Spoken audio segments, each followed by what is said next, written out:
you've been here before, last 2 seasons with Castleford. What have you learned from those experiences that you'll be taking into this final with York? I think the prep that we did for the previous two was a real mentality of absolutely leave no stone unturned, cover every base, and potentially changed a few too many things after the semi, in terms of upping what we were expecting the girls and maybe potentially putting too much pressure on them. So this time we haven't done the opposite, but we've just carried on as we were, and just trying to do the same things as we've done in the past few games, which have worked for us. So it's just like a no pressure game for us, really. Has it come a bit early for York, maybe, in terms of you've just brought the players in the last few weeks? You're in a major final within that period of time. Is it a bit early for this York side to be challenging for silverware? If anything can be too early to be in a final. No, I think it's a perfect position to be in. I understand what you're saying, but the girls, we've got two mixes of girls. You've got the York girls who were really resilient. The journey that they've been on through the past few years of getting beat, getting lots of points put past them. You've got a really resilient bunch of girls, and then on the other hand, you've got the Bradford and Cass girls who know what it's like to get beaten in a final. So you've got that hunger and that desire from them. So put them two together, and you've got a pretty powerful weapon, I think. And like Craig said, just get the basic stuff right, and the Challenge Cup's anyone's game, isn't it? How's the mood then in the camp coming into this one? Excitement? Yeah, really excited. There's a few rugby union girls in there who were quite nervous, understandably so, to be playing on a big stage rugby league, which they haven't done that much of. But like we keep telling them, you've done such a good job so far. You just got to keep doing what we're asking you to do. But no, just everybody's excited, can't believe it, and just like we keep saying to them, just embrace every moment of the week and the build-up. And whatever happens in this one, obviously York going forward is a club that's on the rise. It's a great position for the York City Knights ladies to put rugby league on the map in the city, especially heading into the World Cup later this year.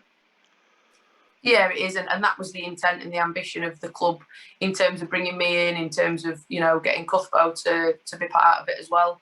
And this is probably going to be a massive springboard to get into where we want to be. Yeah, it's probably come a bit sooner than we anticipated, but it's all good, isn't it?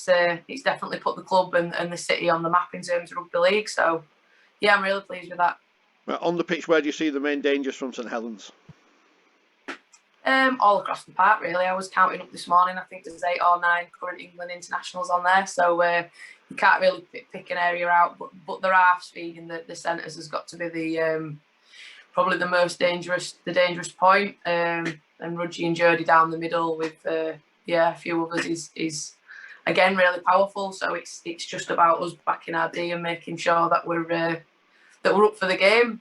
Last week against Castleford showed where mentally we probably weren't where we needed to be. The mindset wasn't probably right, a little bit of self-preservation waiting for the final, but the girls realised that, and I think Saints are a quality side. They've shown all year, the past few years to be fair, and they have been unlucky, I would say.